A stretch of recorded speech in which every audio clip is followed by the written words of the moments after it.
మానవుని యొక్క జీవితంలో, దైనందిన జీవితంలో కొన్ని కొన్ని కష్టకాలంలో మానవుడు వెళ్తూ ఉంటాడండి. ఆ కష్ట సమయంలో మానవుడు మన యొక్క భావోద్వేగాలను అదుపులో పెట్టుకోవాలి. కష్టంలో ఉన్నామని, మనమేదో దుఃఖంలో ఉన్నామని మన యొక్క భావోద్వేగాలు మనసులో బయట చూపించవలసిన అవసరం లేదు. అవి మనము అదుపులో పెట్టుకునే వారంగా ఉండాలి. ఒంటరిగా మానవుడు ఉన్నప్పుడు మన యొక్క తలంపులని జాగ్రత్తగా కాచుకోవాలి. హల్లెలూయా. మానవుడు ఒంటరిగా ఉన్నప్పుడు తన తలంపులని జాగ్రత్తగా కాచుకోవాలి. స్నేహితులతో ఉన్నప్పుడు ఏమండి, మన నోటిని కాపాడుకోగలగాలి. స్నేహితులతో మాట్లాడుతూ ఉన్నప్పుడు మన నోటిని చాలా జాగ్రత్తగా కాపాడుకోగలగాలి. ప్రియులారా, కోపం ఎక్కువైనప్పుడు మన నిగ్రహాన్ని కంట్రోల్ చేసుకునే స్వభావం మనలో కలిగి ఉండాలి. అవునా? చూడండి, కష్టకాలం ఉన్నప్పుడు భావోద్వేగాలని అదుపులో పెట్టుకోవాలి. జన సమూహములో ఉన్నప్పుడు మన ప్రవర్తనను జాగ్రత్తగా కాచుకోవాలి. హల్లెలూయా, హల్లెలూయా. ప్రియులారా, సర్వసాధారణంగా మనుషుని యొక్క స్వభావం ఏంటంటే, కష్టంలో ఉన్నప్పుడు వారికి వారే మదన పడిపోయి, వారికి వారే కలత చెంది, ఏదో ఓ పెద్ద కొండను మోస్తున్నామన్నంత ఫీలింగ్ లో వారికి వెళ్ళిపోయి, ఏమండి, కోపం ఎక్కువైపోయి, బాధ ఎక్కువైపోయి, శరీరమును గాయపరుచుకొని, మనస్సును బాధ పెట్టుకొని, ప్రియులారా, మనసును బాధ పెట్టుకొని అత్త మీద కోపము దుత్త మీద చూపినట్లుగా, అంతేనా? అత్త మీద కోపము దుత్త మీద చూపించినట్లుగా ఆ కోపం ఎవరిపైనో చూపించి వారిని గాయపరిచి, మనకు కలిగిన బాధను బట్టి, మనకు కలిగిన క్షోభను బట్టి, మనకు వచ్చిన ఇబ్బందిని బట్టి మనమే దాన్ని అదుపు చేసుకోలేక ఆ కోపమును పక్క వారిపైన చూపించి ఎదుటి వారిని గాయపరుస్తాం. ప్రియులారా, చేతులు కాలేక ఆకులు పట్టుకుని లాభం ఏంటని, నష్టం జరిగిపోయిన తర్వాత ఎదుటి వారిని మనం గాయపరిచిన తర్వాత మనం అనుకుంటాం, అయ్యో మనమే తొందరపడి మాట్లాడేమేమో, అయ్యో మనమే అనవసరంగా మాట్లాడేమేమో, మన మాటల వల్ల ఎదుటివారు గాయపడ్డారేమో, నేను అలా మాట్లాడకుండా ఉండుంటే బాగుండునేమో, నేను ఆ మాట వారిపై విసరకుండా ఉంటే బాగుండునేమో, ఒకవేళ నేనే నోరు జారి మాట్లాడేనేమో. మనలో మనమే మదనపడే సందర్భాలు లేవా?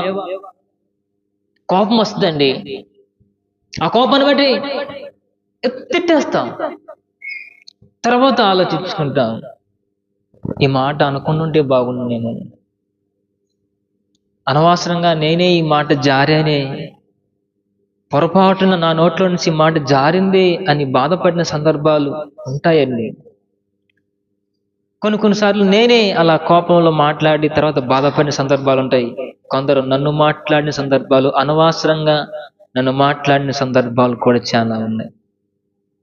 అంటే మరి ఆ విషయాన్ని బట్టి వాళ్ళు రియలైజ్ అయ్యారో లేదో నాకు తెలియదు, కానీ ఒకవేళ నేనైతే పొరపాటున అలా మాట్లాడితే నా తప్పు నేను తెలుసుకొని నేను ప్రభు సన్నిధిలో ప్రాధేయపడిన సందర్భాలు చాలా ఉన్నాయి. అక్క, ఆశీర్వాదం కనపడలేదండి. అవునక్క, మంచిదక్క, ఆదివారం పంపి అక్క అన్నని. దేవునికి మహిమ కలుగును గాక. ప్రియులారా, ఏది ఏమైనా నేనేమంటానంటే, మానవులముగా, దేవుని పిల్లలముగా మన యొక్క భావోద్వేగాలని మనము అదుపులో పెట్టుకునే వారముగా ఉండాలి. మనకు కలిగిన సమస్యను బట్టి, మనకు వచ్చిన ఇబ్బందిని బట్టి, మనకు వచ్చిన క్షోభ సంక్షేమమును బట్టి ఎదుటి వారిపై మన కోపత్రాపాలు చూపే వారముగా మనం ఉండకూడదు. ఎందుకంటే అది చాలా తప్పు అని దేవుని వాక్యం సెలవిస్తా ఉంది. అత్త మీద కోపము దుత్త మీద చూపినట్లుగా మనకు కలిగిన బాధను బట్టి, మనకు కలిగిన శ్రమను బట్టి అది మనమే భరించుకునే వారముగా ఉండాలి తప్ప, అది ఏనాటికి ఎదుటి వారిపైన రుద్ది వాళ్ళని నిందితులుగా చేసే స్వభావము క్రైస్తవులు పూర్తిగా మానుకోవాలని దేవుని వాక్యం సెలవిస్తా ఉంది. ప్రియులారా, నీకొచ్చిన సమస్య ఏదైనా, నీకొచ్చిన బాధ ఏదైనా, ప్రతి సమస్యకు ఒక పరిష్కారం ఉందనే వాస్తవాన్ని మీరు గ్రహించలేకపోతున్నారు. ప్రియులారా, ఎంతటి ఇరుకు మార్గమైనా, ఎంతటి జటిలమైన మార్గమైనా, ప్రతి సమస్యకు ఒక మార్గము ఉందనే వాస్తవాన్ని మనం మర్చిపోతామండి. కోపంలో ఉన్నప్పుడు ఏది మనకు కనపడదు. నీకు తెలుసా, నీ మైండ్ కంగారుగా ఉన్నప్పుడు నీ సెల్ జోబులోనే ఉంటది. సెల్లేది ఎక్కడ నా సెల్లు, ఎక్కడ నా తాళం అంటాము. జోబులోనే ఉంటుందండి. కోపంగా ఉన్నప్పుడు మనకు అది కనపడదు. మనసును నిమ్మలం చేసుకొని, మనసును ప్రశాంతత చేసుకొని చూస్తే మన కళ్ళెదురుగానే అది ఉంటుంది. అవునా కదా? కళ్ళెదురుగానే అది ఉంటుంది. అంటే మనసు బాలేనప్పుడు, మనసు కోపంతో నిండినప్పుడు, మనసు వేదనతో నిండినప్పుడు మన పరిస్థితులు మన కంట్రోల్లో ఉండవు, మన భావోద్వేగాలు మన కంట్రోల్లో ఉండవు. కానీ దేవుని వాక్యం సెలవిస్తా ఉంది, నీ ప్రతి సమస్యకు పరిష్కారం ఉంది, నీ ప్రతి ప్రశ్నకు దేవుని వద్ద సమాధానం ఉంది, నీ ప్రతి పరిస్థితి నుంచి విడిపించుటకు దేవుడు నీకు ఒక మార్గాన్ని ఏర్పరిచాడని దేవుని వాక్యం సెలవిస్తా ఉంది. హల్లెలూయా. ఒక మాటను మీకు చూపించాను వాక్యాల ముందు చూడండి. ఇర్మియా ప్రవచన గ్రంథము 29వ అధ్యాయం 11 చూడండి. కొన్ని మాటలు అక్కడ ఉంటాయి. ఇర్మియా ప్రవచన గ్రంథము 29వ అధ్యాయము 11వ మాట చూడండి.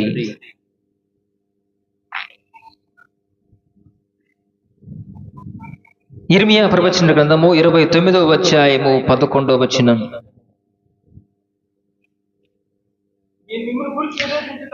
నేను మిమ్మును గూర్చి ఉద్దేశించిన సంగతులను నేనెరుగుదును, రాబో కాలమందు మీకు నిరీక్షణ కలుగునట్లుగా అవి సమాధానకరమైన ఉద్దేశములే గాని హానికరమైనవి కావు. ఇది యెహోవా వాక్కు. హల్లెలూయా. నా మాటలు మీరు జాగ్రత్తగా ఆలకించండి, క్లుప్తంగా ముగించేస్తాను.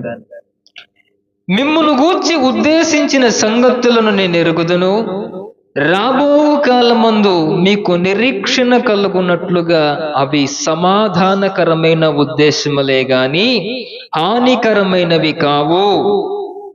ఏమండి? ఇదే యెహోవా వాక్కు. మిమ్మల్ని గూర్చి ఉద్దేశించిన సంగతులు నేను ఎరుగుదును, రాబోవు కాలమందు మీకు నిరీక్షణ కలగాలని అవి సమాధానకరమైన ఉద్దేశములే గాని మీకు హానికరమైనవి కావు. ప్రియులారా, మానవుని యొక్క జీవితంలో కొన్ని సంఘటనలు మనము ఊహించకుండా, మనము కోరుకున్నవి కాకుండా, మనము ఇష్టపడిన దానికంటే విరుద్ధముగా, మనము కోరుకున్న దానికంటే ప్రతిగా కొన్ని కార్యాలు మన జీవితంలో దేవుడే అనుమతిస్తాడు. ఎందుకు ఇలా జరిగింది, ఎందుకు ఇలా అయ్యింది అని దేవుణ్ణి ప్రశ్నించుటకు మనం ఏమాత్రం యోగ్యులము అర్హులము కామండి.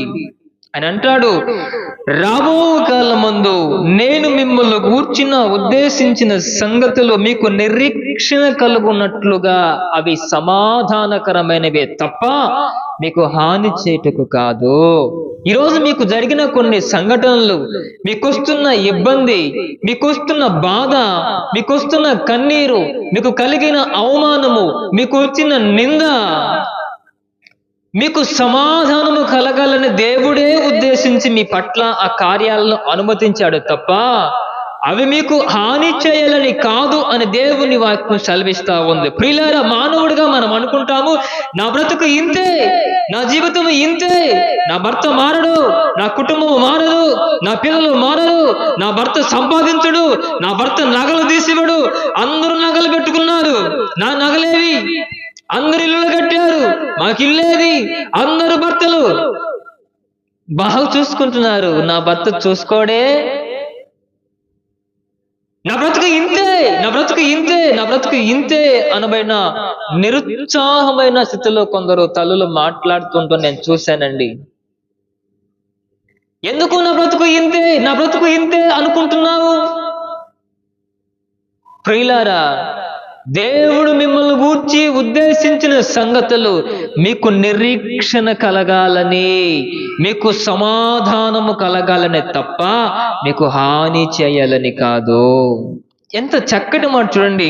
మిమ్మల్ని గూర్చిన ఉద్దేశించిన సంగతులు నేను ఎరుగుదును, రాబో కాలం ముందు మీకు నిరీక్షణ కలుగునట్లుగా అవి సమాధానకరమైన ఉద్దేశములే కానీ హాని చేయనివి కావు. ఇది యెహోవా వాక్కు. ప్రియులారా, నీ జీవితంలో ఒక కార్యానికి దేవుడు అనుమతించాడంటే, నీ జీవితంలో దేవుడు ఒక కష్టానికి అనుమతించాడంటే, నీ జీవితంలో శోధన, బాధ, నింద, ఇబ్బందులు నీకు కలిగాయంటే దేవుడు నీకు సమాధానమును కలుగ చేయాలని తప్ప నీ కంటిలో కన్నీరు చూడాలని, నీ కుటుంబంలో ఏమండి కష్టాన్ని చూడాలని, నీవు ఏడుస్తూ ఉంటే ఆయన చూసి నవ్వాలని కానే కాదండి. కొన్నిసార్లు అనుకుంటారు, దేవుడున్నాడా, దేవుడు ఉంటే నాకెందుకు ఈ శ్రమ, దేవుడు ఉంటే నాకెందుకు ఈ అవమానము. ఒకసారి కోరహ కుమారులు అంటారండి, అయ్యా నిలువెల్లన్న శత్రువులు నన్ను పట్టి వేధిస్తా ఉన్నారు, నీ దేవుడేమాయను అని నన్ను అవమానపరుస్తున్నారు ప్రభువా. కన్నీరే నాకు అన్నపానములుగా మిగిలిపోయాయి, నాకు ఆకలిగా లేదు, నేను నీరు త్రాగటం లేదు, నేను భోజనం చేయటం లేదు, నా పరుపంతా తడిసిపోతూ ఉంది, నా దిండంతా నా కన్నీళ్లతో నీటిమయమైపోయింది, నాకు ఆకలి అవటం లేదు ప్రభువా.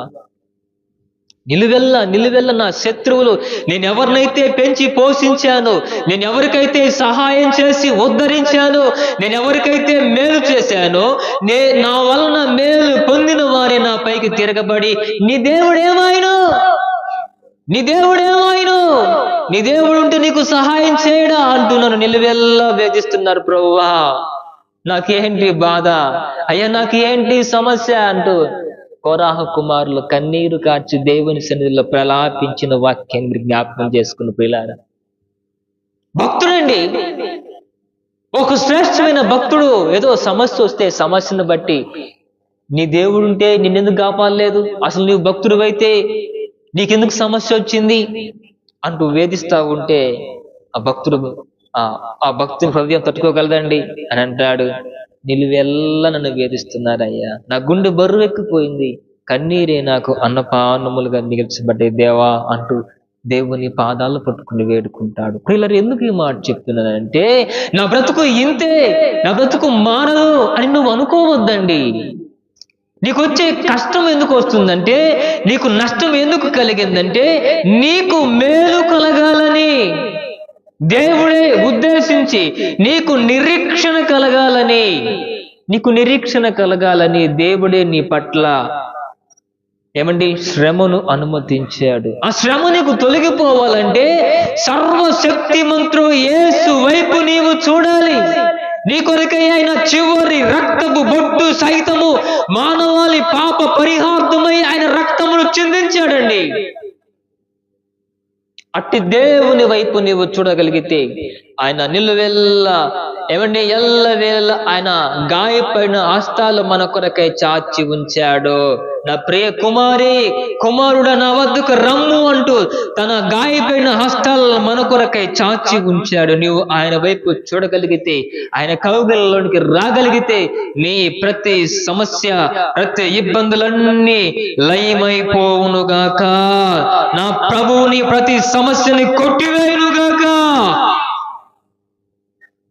ప్రియులారా, దేవుని వైపు చూడండి. ఆయన గాయపడిన హస్తాలను నీ కొరకై ప్రభు చాచి ఉంచాడు. నీకు నిరీక్షణ కలగాలని ఆయన వాక్కులను మన కొరకై సిద్ధపరిచాడు. ఆయన దీవెనకరమైన వాక్కులను మన కొరకై సిద్ధపరిచాడు. ఆయన వాక్కులను మనం జ్ఞాపకం చేసుకుందాం. దేవుని వైపు మనం మరలుదుముగాక. ఆయన హస్తాల్లోనికి మనం వద్దుముగాక. ఆయనే మనల్ని విడిపించునుగాక. హల్లెలూయా, హల్లెలూయా. చూడండి, కీర్తనలు 37:20 చూడండి.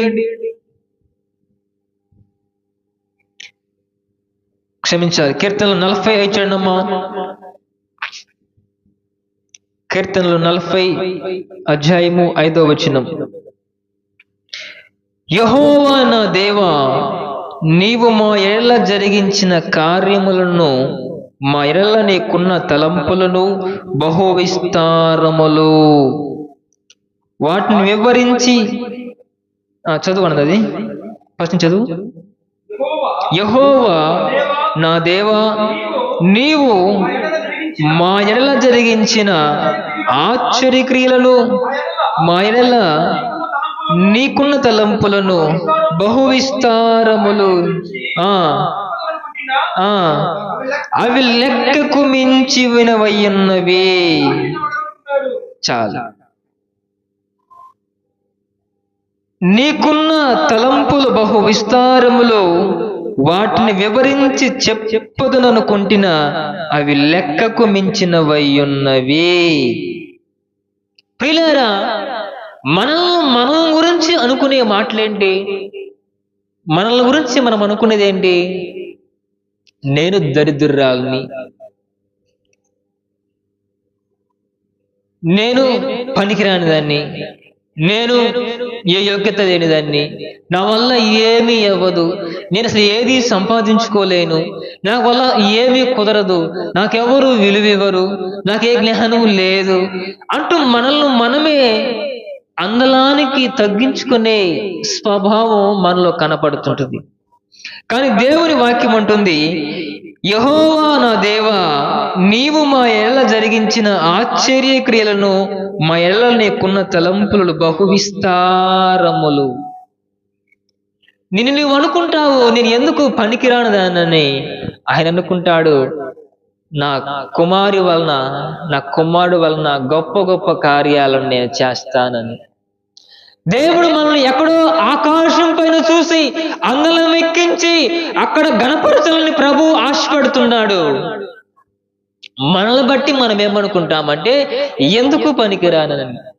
దేవుడు అనుకుంటున్నాడు, అత్యధికముగా సమాజంలో, గ్రామంలో అందరికంటే అధికముగా నిన్ను హెచ్చించి నిన్ను ఆశీర్వదించాలని ప్రభు నన్ను బట్టి ఆయన కోరుకుంటున్నాడు. నీవు అనుకుంటున్నావు నేను దరిద్రుని, నేను పనికిరాని దాన్ని, నాకు అసలు ఏ ఆశీర్వాదము లేదు, నాకు ఏ జ్ఞానము లేదు, అసలు నా వల్ల ఏమి అవదు అని నువ్వు అనుకుంటున్నావు. దావీదు ఉద్దేశం ఏంటంటే గొర్రెలు కాసుకోవాలి, గొర్రెలు మేపుకోవాలి, వచ్చిన వాటితో జీవన విధానం కొనసాగించాలని దావీదు ఉద్దేశం. కానీ దావీదు పట్ల దేవుని ఉద్దేశం ఏంటి? దావీదు ఉద్దేశం అడవిలో గొర్రెలు కాసుకోవాలని. దావీదు పట్ల దేవుని ఉద్దేశం ఏంటి? అంతఃపురంలోనికి తీసుకువెళ్ళి అంతఃపురములో ఉన్న రాజ సింహాసనముపై రాజదండము చేతికి ఇచ్చి ఏమండి గొప్ప మహారాజును చేయాలనేది దావీదు పట్ల దేవుని ఉద్దేశము. హల్లెలూయా, హల్లెలూయా. యోసేపు పట్ల, యోసేపుకు పనివాడుగా ఉన్న, ఒక బానిసగా ఉన్న యోసేపు పట్ల దేవుని ఉద్దేశం ఏంటి? ఐగుప్తు దేశానికి తీసుకువెళ్ళి రాజంతటి స్థానములో యోసేపును ఉంచాలని దేవుని యొక్క తలంపులై ఉన్నవి. హల్లెలూయా.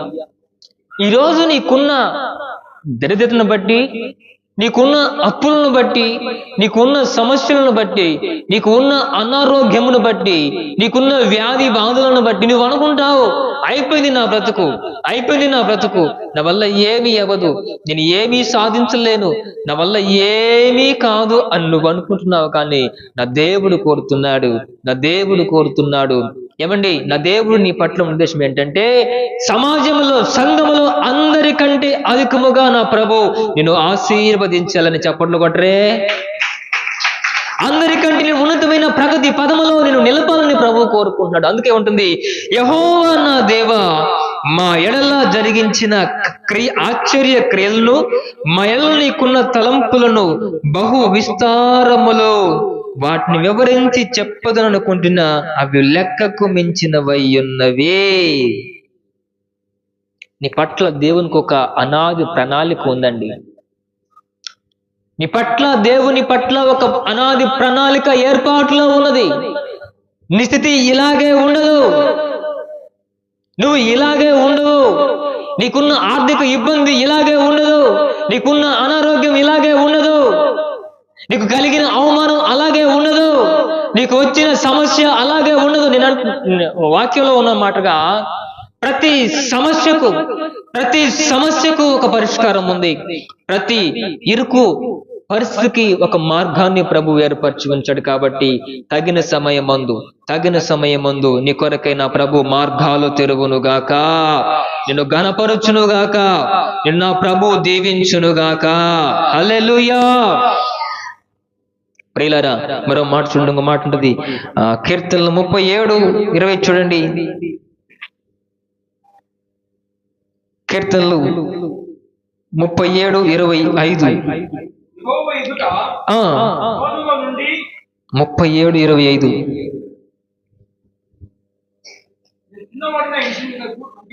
నేను చిన్నవాడినై ఉంటిని, ఇప్పుడు ముసలివాడినై ఉన్నాను. నేనును అయినను నీతిమంతులు విడువబడుట గాని వారి సంతానము భిక్షమెత్తుట గాని నేను చూచి ఉండలేదు. హల్లెలూయా. నేను చిన్నవాడినై ఉంటిని, ఇప్పుడు ముసలివాడినై ఉంటిని, అయినను నీతిమంతులు విడువబడుట గాని వారి సంతానము భిక్షమెత్తుట గాని నేను చూచి ఉండలేదు. హల్లెలూయా. నీతిమంతుడైన దావీదు సెలవిస్తున్న మాట అండి, చక్కటి మాట. నేను చిన్న ప్రాయములో నుంచి చూస్తూనే ఉన్నాను, నేను ఇప్పటికి పండు ముసలివాడనైపోయాను. నా చిరు ప్రాయముందు చూస్తున్నాను, ఈరోజు ముసలి ప్రాయములో నేను చూస్తూ ఉన్నాను. నీతిమంతుల సంతానము విడువబడుట గాని వారి సంతానము భిక్షమెత్తుట గాని నేను చూడలేదు. హల్లెలూయా. దేవునికి ఎందరైతే అతి ప్రియముగా జీవిస్తారో, దేవుని సన్నిధిలో ఎందరైతే నీతిమంతులుగా వారు జీవిస్తారో, వారు సంతానము భిక్షమెత్తుట నేను చూడలేదు, వారు దేవుని చేతిలో నుంచి విడిపించబడుట నేను చూడలేదని కీర్తనకారుడు సెలవిస్తున్నాడు. ప్రియులారా, ఈరోజు ఆర్థిక ఇబ్బంది నిన్ను వేధిస్తా ఉందా? అప్పుల సమస్యలో చిక్కున్నావా? జీవితాంతం కష్టపడిన, ఎండనక వాననక శ్రమపడి శ్రమపడి ప్రయాసపడిన చినిగిన సంచిలో వేసిన చిల్లర వల్ల నీ ఆర్థిక వ్యవస్థ అంతా కరిగిపోతుందని ఒకవేళ బాధపడుతున్నావా? ఎంత సంపాదించినా, ఎంత కష్టపడినా అప్పుల్లో వడ్డీలు కట్టుకే సరిపోతుంది కానీ కుటుంబ పోషణ కొరకై రూపాయి కూడా ఆదాయం లేదని ఒకవేళ బాధపడే దశలో ఉన్నారా? పండగ వస్తే ఎవరికన్నా అప్పు తీసుకుని పండుగ చేసుకునే పరిస్థితిలోనికి మీరు వచ్చేసారా? అనారోగ్యం వచ్చిందంటే చేతిలో చిల్లిగవ్వలేక ఎవరి వైపు చూసి ఆర్థిక సహాయం కొరకు ఎవరినో చేయి చాచి అడిగే దశలో మీరు ఉన్నారా? దేవుని వాక్యం అంటుంది, చిన్న ప్రాయం నుంచి చూస్తున్నాను, ఇప్పుడు నేను ముసలివాడినైపోయి వృద్ధుడినైపోయాను. నీతిమంతులు విడువబడుట గాని వారి సంతానము భిక్షమెత్తుట గాని నేను చూచి ఉండలేదు. హల్లెలూయా. నీతిగా మీరు జీవించండి, నిందారహితులుగా మీరు జీవించండి. ప్రియులారా, దేవుడు మనందరినీ ఆదుకొనుగాక. ప్రియులారా, నీతిమంతులు కొన్నిసార్లు అయిపోయాము, మన బ్రతుకు మారదు అన్నట్లుగా కనపడతారు కానీ భక్తుడు అంటాడు, నా కాలు జారిపోయిన నేను అనుకొనగా నీవు నా పాదములు పట్టి లేపి పైన నిలబెడితేవి. హల్లెలూయా. భక్తుడు అంటాడు, అయ్యా నా శత్రువులు ఎందుకు అంత ఆశీర్వాదకరంగా ఉన్నారు? నిత్యము నిన్ను ఆరాధించి నీ సన్నిధిలో నిన్ను పాడి నిన్ను కీర్తించి మహిమపరిచి నేనేంటి ఇలా అయిపోయాను? వారికి ఏ భక్తి లేదు, వారికి దేవుని భక్తి భయము అనుభవాలే లేవు. వారు దుర్మార్గులు, వారు దుష్టులు, కానీ వారేమో దీవెనకరంగా మార్చబడ్డారు. నిన్ను నమ్మి, నిన్ను ఆరాధించి, నిన్ను ప్రార్థించి నీ సన్నిధిలో నివసించే నేను మాత్రం ఏంటి ఇలా అయిపోయాను అంటాడండి భక్తుడు. కానీ అతడే అంటాడు మరలా, అతడే అంటాడు మరలా, అయినను వాడెంత ఆశీర్వాదకరంగా ఉన్నా, నేనెంత దీన స్థితిలో పేదకరంగా నేను ఉన్నా, నా కాలు జారిపోయినని అనుకొనగా ఆ లోపల నువ్వు నా కాళ్ళు పట్టి మరలా పైకి లేవనెత్తి నన్ను నిలబెట్టి నన్ను స్థిరపరుస్తావు. హల్లెలూయా. ఒకవేళ నీ శత్రువులు సైతము, ఒకవేళ దుష్టులు సైతము ఈరోజు ఆశీర్వాదకరంగా ఉంటే, దేవుని ఆశ్రయించిన నీవు అప్పుల సమస్యలకు చిక్కుకొని పోయి అల్లాడిపోతా ఉన్నావేమో నా ప్రియ దేవుని సమాజమా. నీ శత్రువులు శోభాతిశయము, నీ శత్రువుల ఆశీర్వాదము నీవు చూస్తుండగా నీ కుప్పలా కూలిపోతుంది. కూలిపోబోతున్న నీవు కూలిపోవు. నా దేవుడు నీ పాదాలు పట్టుకొని స్థిరమైన బండపైన నిలబెడతాడు. హల్లెలూయా, హల్లెలూయా. భక్తుడు అంటాడు, దేవా నా పాదములను నిలబెట్టిన వాడవు నీవే, పడిపోబోతున్న నన్ను నిలిపిన వాడవు నీవే అంటూ కీర్తనకారుడు చక్కటి మాట సెలవిస్తాడు. అందుకే ప్రియులారా, దేవుని వాక్యం అంటుంది, నేను చిన్నవాడినై ఉంటుని ముసలివాడినై, ఇప్పటికి నేను ముసలివాడినైపోయాను, నీతిమంతుల సంతానము భిక్షమెత్తుట నేను ఎన్నటికీ చూడలేదు అని. ప్రియులారా, దేవుని ఆలయములో నీతిగా మీరు జీవించండి. దేవుని ఆలయంలో దేవుని ఎదుట నిందారహితముగా మీరు జీవించండి. నీవు ఏ సమస్యల్లో ఉన్నా, నీ ఆర్థిక ఇబ్బంది నిన్ను కృంగదీసి ఉన్న, ఆర్థిక వ్యవస్థ నీ కుటుంబాన్ని పతనము చేసిన, దేవుడు తన దయగలిగిన హస్తాలు నీ కొరకై చాచి, తన గాయపైన హస్తం నీ కొరకై చాచి పరలోకపు త్రూములు విప్పి పట్టజాలంత విస్తారమైన ఆశీర్వాదములు నీ కొరకై కురిపించునుగాక. హల్లెలూయా, హల్లెలూయా. ఈరోజు నీవు కలిగి ఉన్న ఈ అప్పులు శాశ్వతకాలం ఉండవు. ఈరోజు నీవు అనుభవిస్తున్న ఈ అప్పులు, ఈ వేదన, ఈ అవమానము శాశ్వతకాలం ఉండదు. దైవజనుడుగా దేవుని సాక్షిగా ఈ మాటలు పలుకుతున్నాను.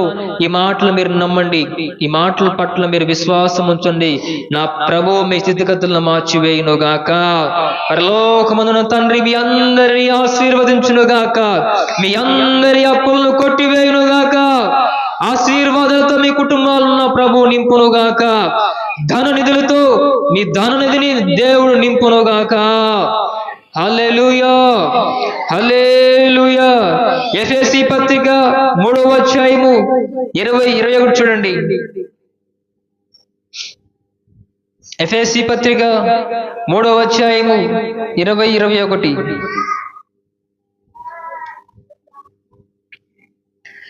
మనలో కార్యసాధకమైన తన శక్తి చొప్పున మనము అడుగు వాటన్నిటికంటేను, ఊహించిన వాటన్నిటికంటేను అత్యధికముగా చేయి శక్తి గల దేవునికి యేసుక్రీస్తు మూలముగా సంఘములో తరతరములు సదాకాలము మహిమ కలుగునుగాక.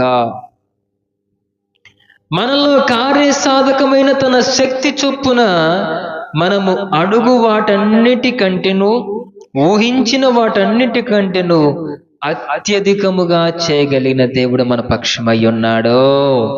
నువ్వు అడిగేది 10 రూపాయలే అయినా దేవుడు నీకు ఇచ్చేది 100 రూపాయలు. నువ్వు అడిగింది 1000 రూపాయలే అయినా ఆయన అత్యధికముగా నీ కొరకై 10,000 రూపాయలను అనుగ్రహించే దేవుడు. అంటే నేను డబ్బులు చెప్పట్లేదండి, నేను దేవుడు చేసే కార్యములను చెప్తున్నాను. అడుగు వాటికంటే అధికముగాను, ఊహించిన వాటికంటేనే అత్యధికముగా నీ కొరకై కార్యాలు చేయుటకు దేవుడు సంసిద్ధముగా ఉన్నాడు. ప్రియులారా, నీవు అడగాలి, దేవా నా స్థితిగతులను మార్చండి అయ్యా, నా బ్రతుకెందుకు ప్రభు ఎలా మార్చబడింది, నా కుటుంబం ఏంటయ్యా ఎలా మార్చబడింది అని నీవు దేవుని పాదాలు పట్టుకొని నీవు గోజారగలిగితే, దేవుడు నీవు బ్రతిమలాడుకొనగలిగితే, దేవుడు నీవు అడిగిన వాటికంటే, నీవు ఊహించిన దానికంటే నీ జీవితంలో అత్యధికమైన మేలులు చేయుటకు ఆయన సంసిద్ధముగా ఉన్నాడు. ప్రియులారా, ఆ లోకంలో మాట ఉందండి, అడగనిదే అమ్మైనా అన్నం పెట్టదని. నీవు అడగకపోయినా నా ప్రభు నీ కొరకై ద్వారములు తెరువునుగాక. నిజమేనండి ఆ మాట? అవునమ్మా. పెట్టరా మీరు? పెట్టరా మీరు బువ్వ? మంచిది, పెట్టాలి. తల్లి పెట్టాలి, అడగకపోయినా తల్లి బువ్వ పెట్టాలి. అది లోక సామెత, అది అబద్ధం అండి. అది పెట్టి మాటే కానీ తల్లి అడగకపోయినా బువ్వ పెడుతుంది. దేవునికి మహిమ కలుగును గాక. అది ఎవరో తల్లుల గురించి తప్పుడు మాట పలికారు, అది కరెక్ట్ కాదు. తల్లి అడగకపోయినా బువ్వ పెడుతుంది. దేవునికి స్తోత్రం కలుగును గాక. హల్లెలూయా. ప్రియులారా, అడుగు వాటి కంటే అధికముగా ఇచ్చే దేవుడు మన పక్షమై ఉన్నప్పుడు మనం ఎందుకు భయపడాలి? అయినా క్రీస్తు మహమైశ్వర్యము చొప్పున అడుగు వాటి కంటే అధికమైనవి నీ కొరకై ఇచ్చుటకు ఆయన సంసిద్ధంగా ఉన్నాడు. ప్రియులారా, ఇప్పుడు ఒక భిక్షగాడు వచ్చాడండి. ఒక భిక్షగాడు వచ్చాడు. నా కాడ 100 రూపాయలు ఉన్నవి, నా కాడ 100 రూపాయలు ఉన్నవి. భిక్షగాడు అడిగాడు, నేను ఎంత ఇస్తాను? నేను ఎంత ఇస్తానండి?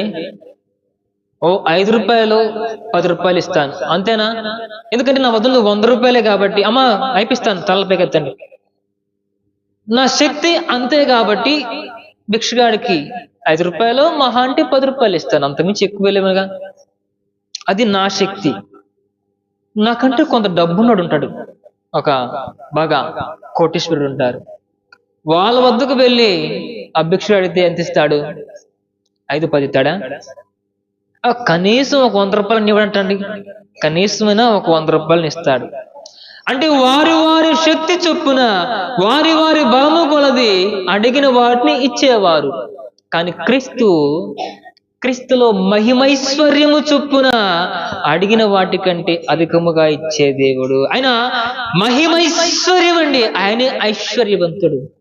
ఒక సాధారణ ఒక పాస్టర్గా నేనే 10 రూపాయలు ఇస్తే జగత్ రక్షకుడు, ఏమండి, జగతికి మూలాధారుడు, జగతిని ఏలే పరిపాలకుడు ఆయన క్రీస్తు మహమైశ్వర్యములు అడిగిన వాటి కంటే అధికముగా సమృద్ధిగా నీ కొరకే నా కొరకే ధారాళముగా ఇచ్చే దేవుడు మనకున్నాడు. మనం ప్రభువుని అడగకనే, ప్రభువుని వేడుకొనకనే మనం ఏది పొందుకోలేకపోతున్నాం. కానీ అడుగు వాటి కంటే అధికముగా ఇచ్చే దేవుడు మనకు ఉండగా మనకేలా భయము, మనకేలా దిగులు? పేలారా, దిగులు పడవద్దు, కలవరపడవద్దు. నీకు కలిగిన శోభను బట్టి, నీకు వచ్చిన ఇబ్బందిని బట్టి ఎదుటి వారిని నిందించడం కరెక్ట్ కాదు. నీకు వచ్చిన బాధను బట్టి, నీకు కలిగిన వేదనను బట్టి ఎదుటి వారిని దూషించడం కరెక్ట్ కాదండి. నీకు సమస్య వస్తే ప్రభు పాదాలు పట్టుకోవాలి. నీకు ఇబ్బంది వస్తే ప్రభు పాదాలు పట్టుకోవాలి. నీకు అనారోగ్యం కలిగితే ప్రభు పాదాలు పట్టుకోవాలి. నీకు ఆర్థిక ఇబ్బంది కలిగితే ప్రభు పాదాలు పట్టుకొని ప్రభువును అడగగలిగితే అడిగిన వాటి కంటే అధికముగా నీ జీవితంలో మేలు చేయటకు ఆయన సంసిద్ధముగా ఉన్నాడు. హల్లెలూయా. ఎలా అడగాలి? కీర్తనలు 34:10 చూడండి. కీర్తనలు 34:10 చూడండి. విరిగిన హృదయము గల వారికి యెహోవా ఆసన్నుడు, నలిగిన మనసు గల వారిని ఆయన రక్షించును. Praise the Lord. విరిగిన హృదయము గల వారికి యెహోవా ఆసన్నుడు, నలిగిన మనసు గల వారిని ఆయన రక్షించును. విరిగిన హృదయము గల వారికి ఆయన ఆసన్నుడండి. ఎవరైతే విరిగి నలిగిన హృదయముతో దేవుణ్ణి సేవిస్తారు, ఎవరైతే విరిగి నలిగిన మనసుతో ప్రభువుని ఆరాధిస్తారో వారికి ఆయన ఆసన్నుడంట. వారికి ఆయన వారిని ఆయన రక్షిస్తాడని దేవుని వాక్యం సెలవిస్తా ఉంది.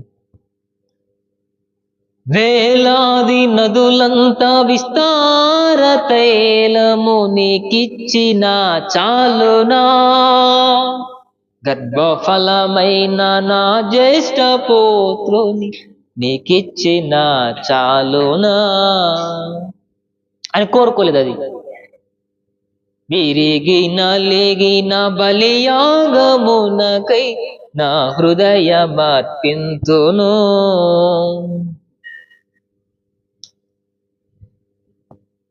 నైవేద్యములు, దహన బలులు ఆయన కోరుకోలేదు. వేలాది దుడలను, వేలాది పొట్టేలను ఆయన కోరుకోలేదు. విరిగి నలిగిన హృదయాన్ని ఆయన కోరుతున్నాడు. విరిగి నలిగిన బలియాగమునకై నా హృదయమర్పింతును. ఏడాది దూడలనా వేలాది పొట్టేలనా నీవు చేసిన ఉపకారములకై నేనేమి చెల్లించును. ఎవరైతే విరిగి నలిగిన హృదయముతో ప్రభువుని ఆరాధిస్తారు, ఎవరైతే విరిగి నలిగిన హృదయముతో ప్రభువుని పాదాలు పట్టుకుని వేడుకొని గోజారి కన్నీరు కార్చి ప్రలాపిస్తారో వారిని మొరలను ఆలకించుటకు దేవుడు దిగి వస్తాడు. వారి మొరను ఆలకించి వారి ఎదుటిన ప్రతి సమస్యను ప్రభువు తొలగిస్తాడు.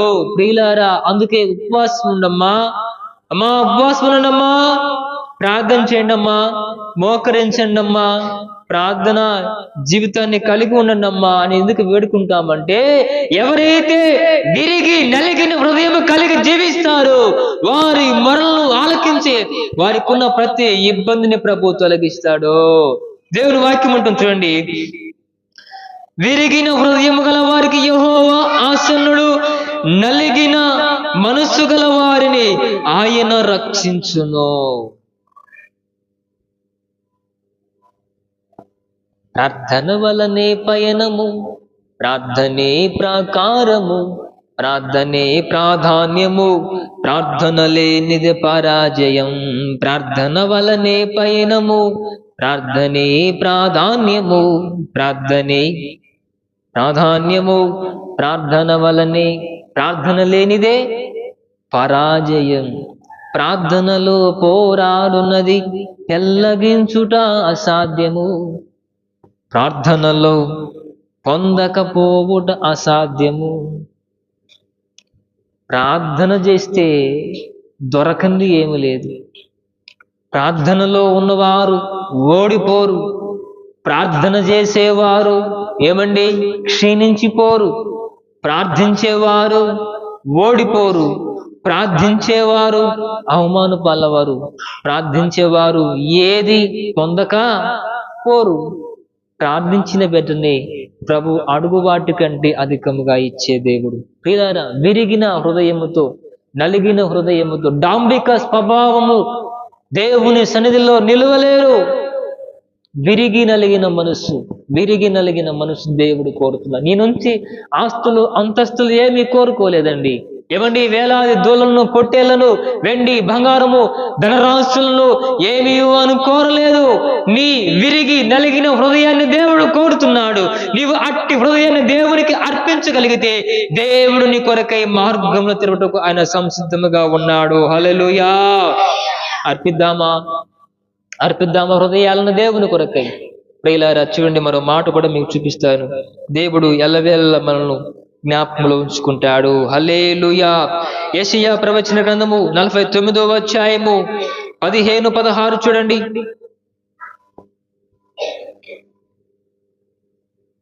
49వ అధ్యాయము 15-16.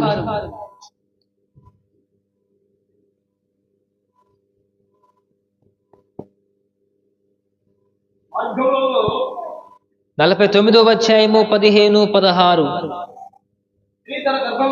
స్త్రీ తన గర్భమున పుట్టిన బిడ్డను కరుణింపకుండా తన చంటి పిల్లను మరుచునా? వారైన మరుచురు గాని నేను నిన్ను మరువను. చూడుము, నా అరచేతుల మీద నేను చెక్కి ఉన్నాను, నీ ప్రాకారములు నిత్యము నా ఎదుట ఉన్నవి. హల్లెలూయా, హల్లెలూయా. తలల పైకెత్తండి.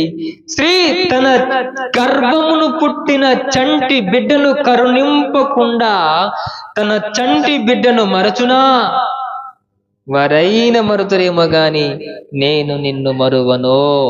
చూడుము, నా అరచేతుల మీదలే నిన్ను చెక్కుని ఉన్నాను, నీ ప్రాకారములో నిత్యము నా ఎదుటనే ఉన్నవి. ఇప్పుడు చెప్పండి, ఒక తల్లి తన గర్భమును పుట్టిన చంటి పిల్లాన్ని మర్చిపోతుందా? మర్చుదమ్మా? ఏనాటికి చంటి పిల్లాన్ని తల్లి ఎప్పటికీ మరవదు. ఈ సృష్టిలో అతి శ్రేష్టమైన ప్రేమ ఏంటంటే తల్లి ప్రేమే చాలా శ్రేష్టమైనదండి. తల్లి ప్రేమను మించిన ప్రేమ ఈ లోకంలో ఎక్కడా లేదు. అందుకే దేవుని వాక్యం ఉంటుంది, తల్లి వలె నిన్ను ఆదరిస్తాను. ఒకని తల్లి వానిని ఆదరించినట్లుగా నేను మిమ్మల్ని ఆదరిస్తాను. అంటే దేవుని ప్రేమ ఎంతో గొప్పదో తెలియపరచడానికి తల్లి ప్రేమతో పోల్చాడు అక్కడ. అంటే ఈ లోకంలో తల్లి ప్రేమను మించిన వేరే ఏ ప్రేమ ఎక్కువ కాదు. తల్లి ప్రేమే శ్రేష్టమైనది, తల్లి ప్రేమే ఉన్నతమైనది, తల్లి ప్రేమే విలువ కలిగినది. కాబట్టి దేవుని ప్రేమ కూడా తల్లి ప్రేమతో పోలుస్తా ఉన్నాడు. ఒక తల్లి తన కడుపును పుట్టిన చంటి బిడ్డను మరుచున, వారైనా మరచిన నేను మిమ్మల్ని మరువను. మరుస్తుందా అండి తల్లి ప్రేమ? ఆమె ఏ పని చేసుకుంటున్నా ఆ కన్ను ఆ బిడ్డ పైన వేసింటుంది. ఎన్ని పనుల్లో ఆమె ఆరి తేలుతూ ఉన్నా ఆ తల్లి ఆ బిడ్డ పైన కన్ను వేసే ఉంటది ఎప్పటికీ. అందుకు దేవుని వాక్యం చదివిస్తా ఉంది, ఒకని తల్లి వానిని ఆదరించినట్లు నేను మిమ్మల్ని ఆదరిస్తాను. ఇలా దేవుడు ఏనాటికి నిన్ను నన్ను మరువలేదు. ఆయన మరిచిపోడు. ఆయన మారని ప్రేమ, ఆయనది విడిచిపెట్టిన ప్రేమ. ఒకవేళ ఈ లోక ప్రేమలన్నీ మాసిపోతాయేమో. మన ఈ మధ్య ఒక పాడినాను, ఎవరికి ఎవరు ఈ లోకంలో, ఎవరికి ఎవరు సొంతము, ఎంతవరకి బంధము. అవునా కదా? ఎవరికి ఎవరు సొంతము, ఎవరికి ఏది బంధము, ఎవరికి ఎవరండి? చాలా చక్కటి పాట. నాకు అసలు నా మనసు అంతా పులకించిపోయింది ఆ మాట వినంగానే. ఎవరికి ఎవరు శాశ్వతము, మన జీవితం ఒక యాత్ర. బాగుంది, పాడినండి యూట్యూబ్లో ఉంటుంది. పిల్లలు ఎందుకు ఈ మాట చెప్తుందంటే, తల్లి ప్రేమ ఏనాటికి తన బిడ్డను మర్చిపోతుంది. తల్లి ఎలవేళలా మనల్ని ఆదరిస్తుంది, మనల్ని బలపరుస్తుంది. తల్లిలో ఉన్న ప్రాముఖ్యమైన విలువ కలిగిన లక్షణాలు ఏంటంటే, తల్లి తన స్తన్యమిచ్చి బిడ్డను పోషిస్తుందండి. తన రక్తమును పాలగా మార్చి తన చంటి బిడ్డకు స్తన్యమిచ్చి బిడ్డను పోషిస్తుంది. హల్లెలూయా, హల్లెలూయా. తల్లి ఎప్పుడు క్షీణించిపోతుంది తెలుసా? ఒక తల్లి, ఒక స్త్రీ ఎప్పుడు క్షీణించిపోయిందంటే, తన బిడ్డ పాలు తాగుతున్న దశలో ఆ తల్లి చాలా చాలా క్షీణించిపోద్దండి. కారణం ఏంటి తెలుసా? 100 రక్తపు బొట్లుగా మార్చితేనే ఒక పాల బొట్టుగా మార్చబడుతుందంట. హల్లెలూయా. అంటే 100 రక్త బొట్లు కరిగితేనే తన బిడ్డకి ఒక చుక్క పాలు ఇవ్వగలదు. అంటే 100 రక్త బొట్లు కరిగిపోతుందంటే ఆ తల్లి శరీరం కరిగిపోతుందా లేదా? తన శరీరమే గాయపరుచుకొని, తన శరీరమే క్షీణించిపోతున్నప్పటికీ కూడా తన బిడ్డను బ్రతికించుకోవాలని ఆ తల్లి ఆరాటపడుతుంది. హల్లెలూయా, హల్లెలూయా. పిల్లాడు ఏడుస్తున్నప్పుడు ఎవరికి తెలియదు ఆ పిల్లాడు ఎందుకు ఏడుస్తున్నాడు. ఆ పిల్లాడు ఎందుకు ఏడుస్తున్నాడు ఎవరికి తెలియదండి. క్షేమ గుట్టిందా తెలియదు, పొట్టనొస్తుందా తెలియదు, ఆకలితో ఏడుస్తున్నాడా తెలియదు, నిద్ర వచ్చి ఏడుస్తున్నాడా ఎవరికి తెలియదు. ఆ తల్లికి మాత్రమే తెలుస్తుంది. ఆ పిల్లాడు నిద్ర వచ్చి ఏడుస్తున్నాడా, ఆకలి ఏడుస్తున్నాడా, క్షేమగొట్టి ఏడుస్తున్నాడా, పొట్టనొప్పితో ఏడుస్తున్నాడా, ఏదైనా ఒత్తుకుని ఏడుస్తున్న విషయాన్ని ఆ తల్లి మాత్రమే గ్రహించగలదు. హల్లెలూయా. ఆ తల్లి మోకాళ్ళ పైన ఆడిస్తుందంట బిడ్డని. తన భుజముల పైన, తన ఎద పైన, తన మోకాళ్ళ పైన బిడ్డను ఆడించి, లాలించి, పాలించి, బిడ్డకు ఏ ఆపద కలగకుండా, బిడ్డకు ఏ హాని కలగకుండా తన చంటి బిడ్డను ఆ తల్లి ఆదరించి బలపరిచి పోషిస్తుంది. హల్లెలూయా. అటువంటిది తల్లి ప్రేమ. దేవుని వాక్యం అంటుంది, స్త్రీ తన గర్భమును పుట్టిన బిడ్డను కరుణింపకుండా తన చంటి బిళ్ళను మరుచున వారైన మరుచురేమో గాని నేను నిన్ను మరచిపోను. పిల్లరా, దేవుని వాక్యం సెలవిస్తుంది స్పష్టంగా, దేవుడు ఏనాటికి మనల్ని విడిచిపెట్టడు. దేవుడు ఏనాటికి మనల్ని త్రోసివేయడు. దేవునికి నీవే దూరమై దూరమై దూరమై దూరమై దూరమై వెళ్ళిపోతున్నావు తప్ప దేవుడు నీ కొరకై తన గాయపైన హస్తాలను నీ కొరకై చాచి ఉంచుతున్నాడు. నా ప్రియ కుమారి, నా వద్దకు రమ్మా, నా కుమారుడా నా వద్దకు రా అంటూ తన హస్తాలను చాచి ఉంచాడండి. తప్పిపోయే తన చిన్న కుమారుడు దూర దేశానికి వెళ్ళిపోతే తన తండ్రి తన కొరకై కళ్ళు కాయలు కాల్చుకు ఎదురు చూశాడండి. తన కుమారుడు వస్తున్నది తెలుసుకొని ఏమని తన కుమారుడు కంటే తండ్రే ముందుగా పరుగెత్తుకొని వెళ్ళి తన బిడ్డను కౌగిలించుకొని తన మెడపై పడి ముద్దాడినట్లుగా దేవుని వాక్యంలో గ్రంథస్థం చేయబడి ఉంది. ప్రియులారా, ఒకవేళ తండ్రి నుంచి నీవే దూరం అవుతావు తప్ప ఆయన ఏనాటికి నిన్ను త్రోసివేయడు. ఏనాటికి ఆయన నిన్ను మర్చిపోడు. ఏనాటికి ఆయన నిన్ను వెలివేయడు. చివరి రక్తపు బొట్టు వరకు కూడా నీ కొరకై తను గాయపరచబడి నీ కొరకై తన రక్తాన్ని ధారాళంగా దారబోసిన దేవుడు మన కొరకై ఉన్నాడు. ఆయన పిలుస్తూ ఉన్నాడు. ఈరోజు ఏ వ్యాధుల మధ్యలో నీవు ఉన్నావో నాకు తెలియదు, ఏ సమస్యల మధ్యలో ఉన్నా నాకు తెలియదు, ఏ అప్పుల మధ్యలో చిక్కుని ఉన్నావో నాకు తెలియదు. కుటుంబ పోషణ కొరకై ఎవరు ఆదరించేవారు లేరు, ఎవరు సహాయం చేసేవారు లేరు. నేను ఒంటరి వాణ్ణి, అన్ని కోల్పోయాను, అందరినీ కోల్పోయానంటూ ఒకవేళ నిరాశ నిస్పృహలా ఉన్నావేమో, నా ప్రభువు నీ కొరకై చేతులు చాచి పిలుస్తూ ఉన్నాడు. ఆయన వైపు నువ్వు చూడగలిగితే గొప్ప కార్యాలను చూచుదువుగాక. హల్లెలూయా. ప్రతి సమస్యకు మార్గం ఉంది, ప్రతి ఇబ్బందికి మార్గం ఉంది, ప్రతి ప్రశ్నకు సమాధానం ఉంది, ప్రతి ప్రశ్నకు ఆయన వద్ద సమాధానం ఉంది. కాబట్టి నీకు కలిగిన బాధను బట్టి, నీకు వచ్చిన క్షోభను బట్టి, నీకు వచ్చిన ఇరుకును బట్టి నీలో నీవే నలిగిపోయి నీ శరీరాన్ని గాయపరుచుకుంటూ నీ స్థితిగతులను నీవే ఇబ్బందులు పాలు చేసుకుంటూ నీకు వచ్చిన ఇబ్బందిని బట్టి ఎదుటి వారిపై ఏనాటికి రుద్దవద్దో. మార్గం ఉంది. ప్రభు పాదాలు పట్టుకుంటే దేవుడు నీ కొరకే మార్గాన్ని చూపించి నిన్ను విడిపించునుగాక. హల్లెలూయా. హల్లెలూయా. మోకరించి ప్రార్థన చేసుకుందాం. మోకరించండి. దేవుడు మనతో ఉన్నాడు. దేవుడు మన కొరకై ఉన్నాడు. దేవుడు కార్యాలు చేటుకు శక్తిమంతుడు, అద్భుతాలు చేటుకు శక్తిమంతుడు. ఆయనే ఉన్నతుడు, ఆయనే నమ్మదగిన వాడు, ఆయనే మేలు చేయవాడు. అందులో స్తోత్రం చెబుదాం. హల్లెలూయా, హల్లెలూయా, హల్లెలూయా, హల్లెలూయా. ఇంతవరకు నీవెలా ఉన్నావో నాకు తెలియదు, ఇంతగతులు నీ పరిస్థితులు ఎలా ఉన్నాయో నాకు తెలియదు. అప్పుల సమస్యల మధ్యలో చిక్కుకొని పోయి ఉన్నావేమో, శ్రమల కొలివెలో చిక్కుకొని పోయి ఉన్నావేమో. నా ప్రియ తల్లి, ఎవరో లేరయ్యా, నేను ఒంటరి వాడను, నేను ఒంటరితోనంటూ ఒకవేళ నలిగి కరిగిపోయి ఉన్నావేమో, ఆప్తులంతా వెలివేసిపోయినా, ఆత్మీయులే దూరమైన వెలివేసిన ఒంటరిదానను ఎవరో లేరు దేవా, ఎవరో లేరయ్యా. నేను నమ్ముకున్న వాళ్ళను వదిలేసి వెళ్ళిపోయాను.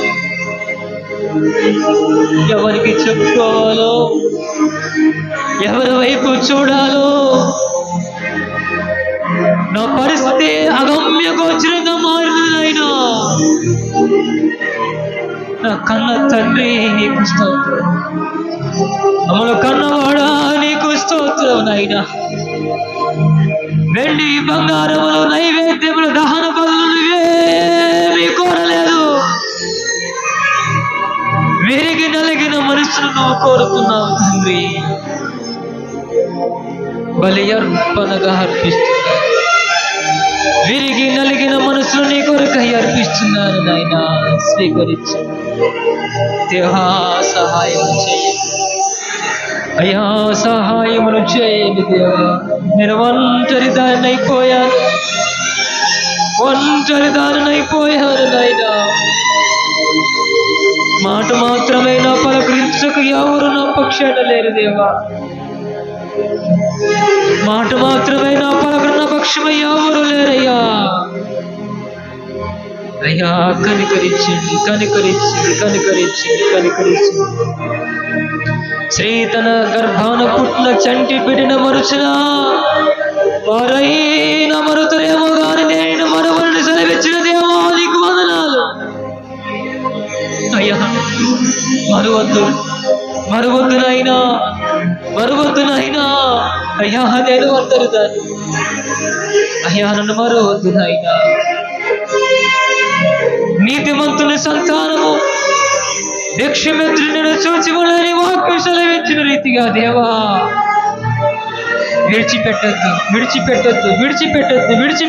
విడిచిపెట్టద్దు నాయనా. నా కుటుంబాన్ని పట్టుకోయ్యా, నా బిడ్డలను పట్టుకోయ్యా, నా సంతానమును పట్టుకో దేవా. అందరూ స్వరములు తెరవాలండి. అడగండి ప్రభువుని అడగండి. దేవుడిని స్థితిని మార్చబోతున్నాడు. ప్రభువు స్పష్టంగా మీతో మాట్లాడుతున్నాడు. ఇంతవరకు మాట్లాడిన రీతిగా నా ప్రభువు నీ స్థితిగతులను మార్చబోతున్నాడు. ఇదే నువ్వు నమ్ము.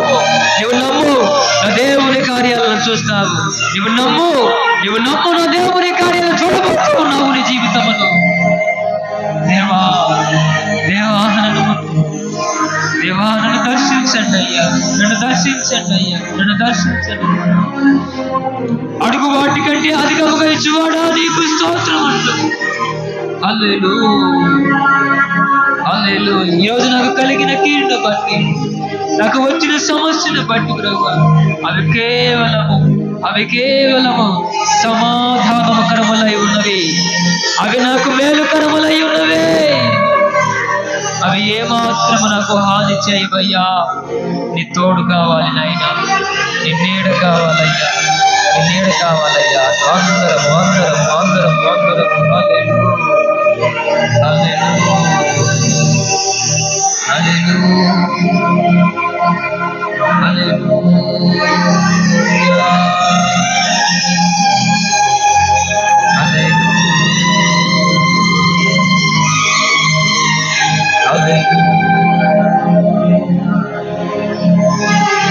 ఏమైనా చేయగలవు, కథ మొత్తం మార్చగలవు. నీ నామముకే మహిమంతా తెచ్చుకుందువు. ఏమైనా చేయగలవు, కథ మొత్తం మార్చగలవు. నీ నామముకే మహిమంతా తెచ్చుకుందువు. యేసయ్యా నీకే సాధ్యము. యేసయ్యా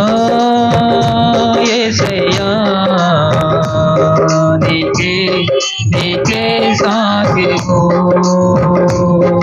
ఏమైనా చేయగలవు, కథ మొత్తం మార్చగలవు.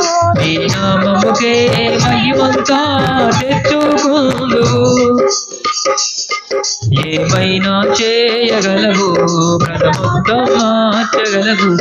నీ నామముకే మహిమంతా తెచ్చుకుందువు. సర్వకృపానిధి మా పరమ సుందరి, నీ చేతిలోనే మా జీవమున్నది. సర్వకృపానిధి మా పరమ సుందరి, నీ చేతిలోనే మా జీవమున్నది. మా దేవుని ఆలోచనలు ఎంతో గొప్పవి.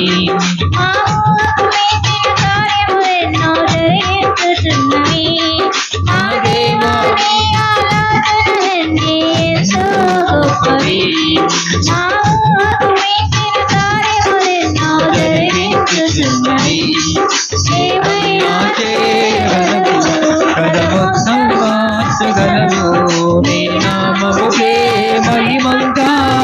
తెచ్చుకుందు ఏమైనా చేయగలవు పదమొత్తం మార్చగలవు నీ నామముకే మహిమంతా తెచ్చుకుందు యేసయ్యా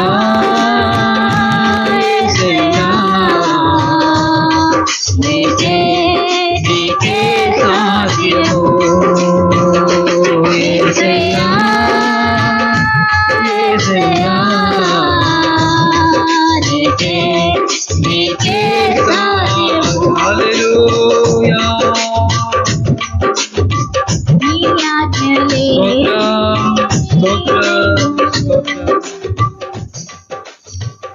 పరిశుద్ధుడైన తండ్రి ప్రేమ కలిగిన మా ప్రభువా మీ ప్రశస్తమైన ఉన్నతమైన నామమును బట్టి స్తుతి స్తోత్రము చెల్లిస్తున్నాం. ఇంతవరకు చక్కటి మాటలు మా అందరితో మాట్లాడారు దేవా. మీరు పలికిన ప్రతి పలుకును బట్టి నీకు స్తోత్రం చెప్తున్నామయ్యా. నీ కొందనాలు తండ్రి. చెప్పబడిన మాటలు మా హృదయాల్లో భద్రపరుచుకునే భాగ్యమును దయచేయండి దేవా. నీ బిడ్డలు ఏ వేదనలో ఉన్నారు, ఏ సమస్యల మధ్యలో ఉన్నారు, ఏ చిక్కుల మధ్యలో ఉన్నారు, వారందరినీ మీరు విడిపించండి. ఈ మాటల ద్వారా మీరు ఆదరించండి, ధైర్యపరచండి, ఉద్ధరించండి, సహాయం తెచ్చండి అయ్యా.